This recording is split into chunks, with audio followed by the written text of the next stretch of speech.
Constable, ఈ నా కొడుకులకి చావును పరిచయం చేయాలి. కట్లు ఇప్పటి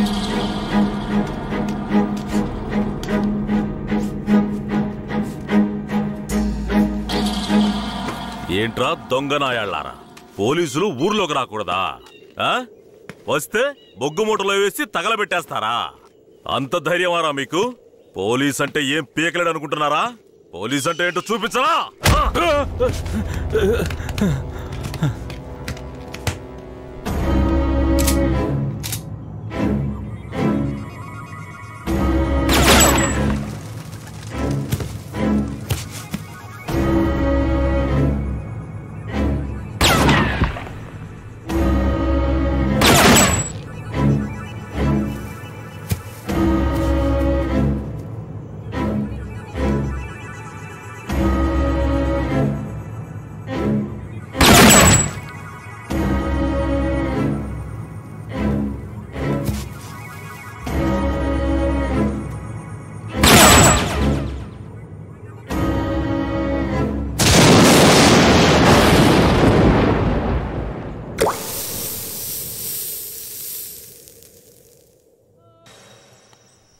ఏంటా ఇది?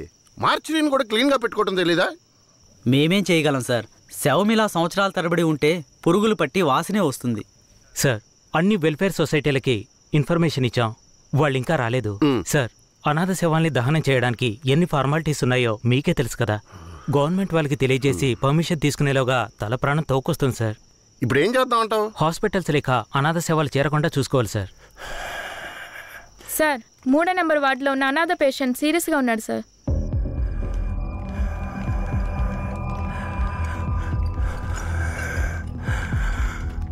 నర్స్, తొందరగా ఐసీయూకి తీసుకురండి. Okay sir.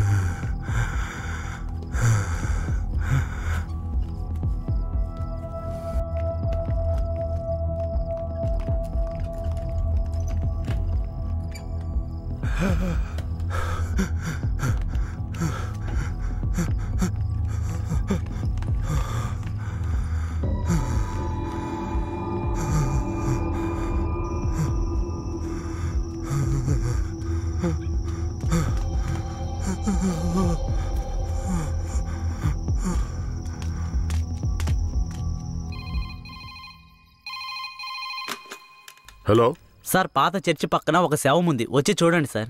మీరెవరు? ఈ హాస్పిటల్లో ఉన్న వాళ్ళకి ఇదే పని అయిపోయింది. సీరియస్గా ఉన్న పేషెంట్ని తీసుకొచ్చి బయటపడేసి ఫోన్ చేయటం, మనం దాన్ని అనాథ శవం అని కేసు రిజిస్టర్ చేసి మళ్ళీ హాస్పిటల్కి తీసుకెళ్లి పడేయటం. ఏం బతుకమంది అయ్యా? ఇలాగే ఉన్నారు, ఏం చెప్పమంటారు? ఏమయ్యా హెడ్? అయ్యా, ఆ చర్చి పక్కన 174 కేసు ఒకటి వచ్చింది, ఎందు వెళ్ళి చూసిరా.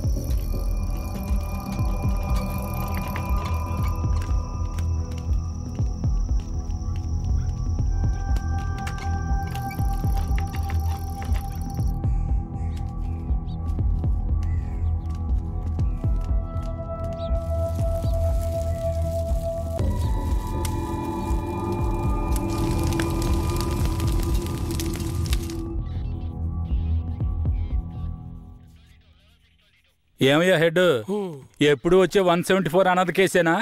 అవునవును. అనాథ సేవాన్ని తగలబెట్టి మీరు గవర్నమెంట్కి లెటర్లు రాస్తూనే ఉన్నారు, కానీ డబ్బులు మాత్రం రావడం లేదు. అరే పోవయ్యా, డబ్బు గిబ్బు వస్తుందో లేదో, అనాథ శవానికి అంత్యక్రియలు చేసామని పుణ్యమైనా వస్తుంది. హెడ్ గారు, మీలాంటి వాళ్ళు మన డిపార్ట్మెంట్కి పుణ్యం చేసినా డిఎస్పీ రఘునాథ్ లాంటి వాళ్ళు పాపమే చేస్తున్నారు. ఇదిగో చూడండి. ఎవరు? మన ఏరియా నుంచి ట్రాన్స్ఫర్ అయ్యారే, ఆ డిఎస్పీ రఘునాథా? అవునయ్యా, 5 మందిని ఎన్కౌంటర్ పేరుతో చంపేసి కనిపించలేదని చెప్తే నరసింగాపురం ఊరు వాళ్ళు ఊరికి వదిలేస్తారా? ఊరోళ్ళంతా మీడియా వాళ్ళతో కలిసి పోరాటం, ధర్నాన్ని గొడవ చేయటం వల్ల ఇప్పుడు గవర్నమెంట్ విచారణ కమిషన్ పెట్టింది. విచారణ కమిషన్ ఊరికి వదిలేస్తుందా? డిఎస్పీని పీల్చి పిప్పి చేయదు. యూటీవీ ప్రేక్షకులకు నమస్కారం. ఇప్పుడు మనం ఉన్నది నేర పరిశోధన కార్యాలయం. గత నెల రాష్ట్రంలో సంచలనం సృష్టించిన నరసింగాపురం గ్రామంలో జరిగిన కలవరంలో 2 అమాయకులైన వ్యక్తులు కాల్చి చంపబడ్డారు. మరికొందరు ఆసుపత్రిలో ఉన్నారు. ఒక అమ్మాయితో సహా 7 జాడ తెలియలేదు. దాని గురించి పోలీసులను అడిగితే అలా మేమెవరిని తీసుకుపోలేదంటున్నారు. ఇప్పుడు వాళ్ళు ప్రాణాలతో ఉన్నారో లేదో కూడా ఎవరికీ తెలీదు. దీని గురించి ఇక్కడున్న ప్రజల అభిప్రాయం ఏంటో ఇప్పుడు అడిగి తెలుసుకుందాం. ఏం జరిగిందో చెప్తారా? న్యాయం జరగాలనే దీనికి ఒప్పుకున్నాం. కనిపించకుండా పోయిన వాళ్ళు మా ఊరికి తిరిగి రావాలి. రాలేదో మేము ఒప్పుకోం. మా ఊరి కుర్రోళ్ళు ఇంకా ప్రాణాలతో బతుకున్నారో లేదో కూడా తెలియడం లేదయ్యా. వాళ్ళు ప్రాణాలతో తిరిగి రావాలని మేము ఆ దేవుణ్ణి వేడుకుంటున్నాం అయ్యా. జడ్జి గారు వచ్చారా?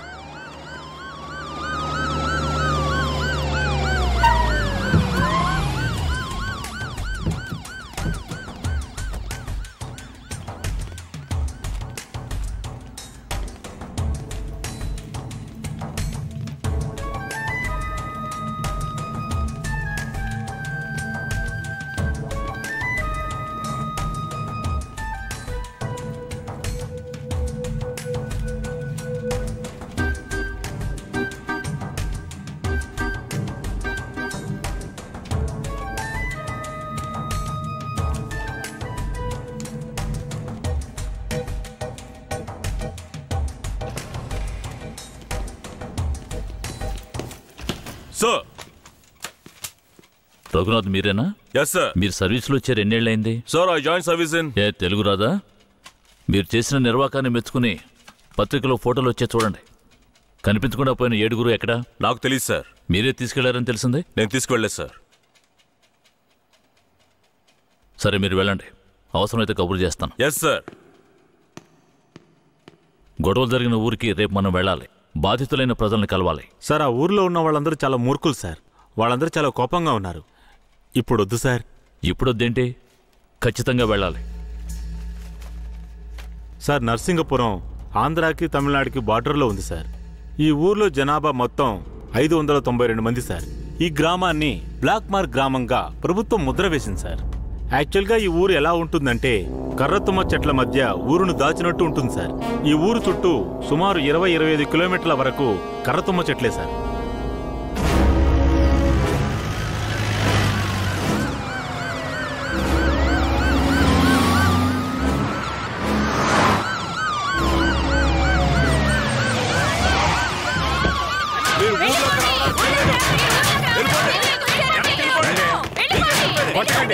కొట్టకండి, దయచేసి వినండి, ప్రశాంతంగా ఉండండి. మీకోసమే మన జడ్జి గారు వచ్చారు. దారి వదలండి, లోపలికి వెళ్ళండి. అయ్యా, ఈ దుర్మార్గులైన పోలీసుల్ని ఊళ్ళోకి రానివ్వకండి అయ్యా.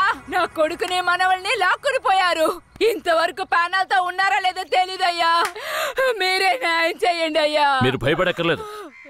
అందరూ కాస్త ప్రశాంతంగా ఉండండి. మీకు ఎలాంటి భయం అక్కర్లేదు. సాధ్యమైనంత త్వరగా విచారణ జరిపి వాళ్ళ ఆచూకీ కనిపెడతాను. నాన్నెక్కడని అడిగి నా బిడ్డకి ఏమని సమాధానం చెప్పమంటారయ్యా? మీరు మా మేలు కోరేవారైతే మా అందరికి ఒక పరిష్కారం చూపించి మీరు లోపలికి వెళ్ళాలయ్యా. లేదంటే అమ్మా కాస్త ఓపిక పట్టమ్మా. ఊర్లోకి రాకూడదు అంతే కదా? అవునా?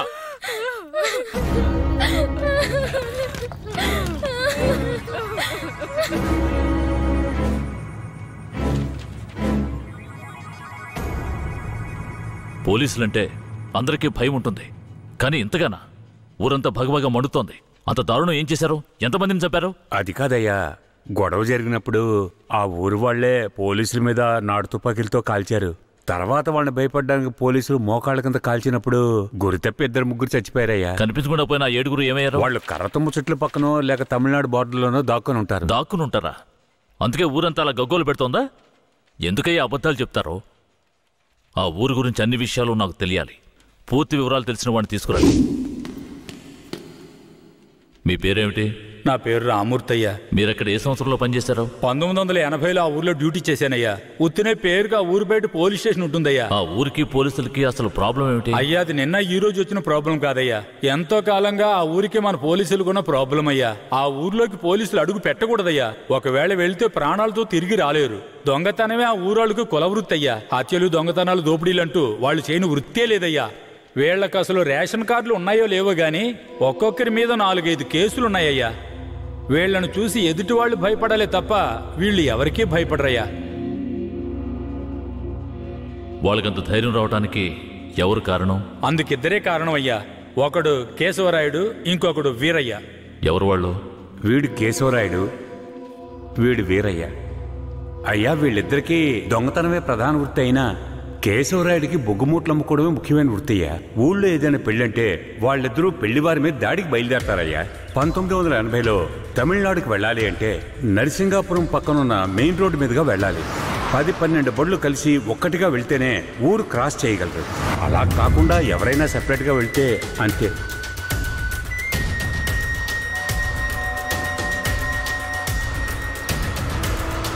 ఆగండి, ఆపండి, ఆపండి.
అయ్యో వదిలేయండి అయ్యా, మంత్రి గారింట్లో పెళ్లి, అందుకే ఆకుండా వచ్చేసావయ్యా.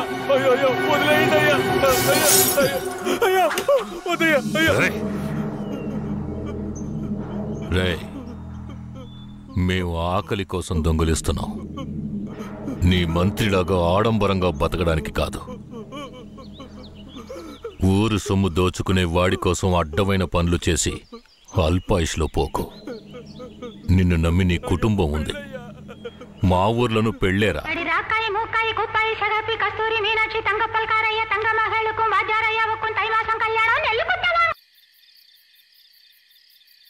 ఏందయ్యా ఇది? ఈ రోజు రేపు చచ్చిపోయి ముసలాళ్ళని తీసుకొచ్చి ఇక్కడ పడేశారు. కుర్రాళ్ళందరూ అక్కడయా? అయ్యా, రాత్రి స్టేషన్లో పడుకునే చట్టం 1966లోనే పోయింది. ఏదో మనం చెప్తున్నామని భయపడి పడుకుంటున్నారు. రేయ్, వచ్చి పడుకోమంటే పడుకోవాలయ్యా. ఎక్కడ వాళ్ళు? అయ్యా, ఎప్పుడు ముందుగానే వచ్చి పడుకునేవారు. ఊర్లో వరదయ్యకు పెళ్లి, వయసు కుర్రాళ్ళందరూ సారాయి తాగి జాలీగా ఉన్నారు. మీకు కావాలంటే చెప్పండి అయ్యా, తెప్పిస్తాను. ఈ మాట చెప్పడానికి సిగ్గా లేదు? పోలీసు డ్రెస్ వేసుకుని మీరు భయపడి చేస్తున్నారేమిటి వాళ్ళని చూసి? అయ్యా, ఈ స్టేషన్ కు మీరే ట్రాన్స్ఫర్ మీద వచ్చారు, అది పనిష్మెంట్ లో. ఆ ఊళ్ళోకి పోలీసులు పోవడం కుదరదు, వట్టి మోసగాళ్ళు. మోసగాళ్ళకే మోసగాడినయ్యా నేను. బండి దేవయ్యా.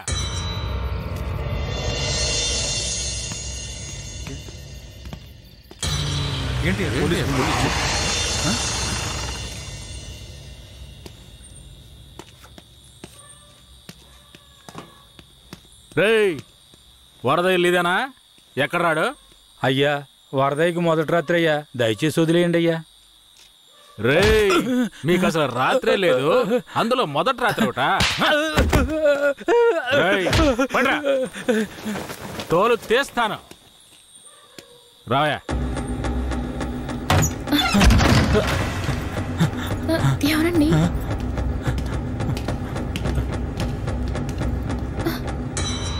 ఏంట్రా నువ్వు? నిన్ను పోలీస్ స్టేషన్కి వచ్చి పడుకోరా అంటే పెళ్ళాం పక్కలో పడుకొని జల్సా చేస్తున్నావా? ఏయ్, కేశవరాయుడికి తెలిసిందో నీ పని అంతే. ఎవడాడు? కేశవరాయుడా? వాడేమైనా పెద్ద పుడింగారా? ఏమన్నావురా? అయిపోతావురా? నా మీద చేస్తావరా? రాల్చి పారదొప్పుతాను. పదరా, వీడిని జీపెక్కించావు. పోరా.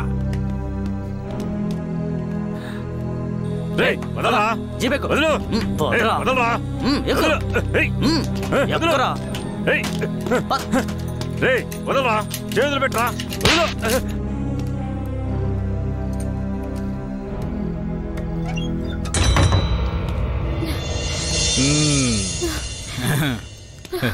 వద్దు. ఏంటి వద్దు?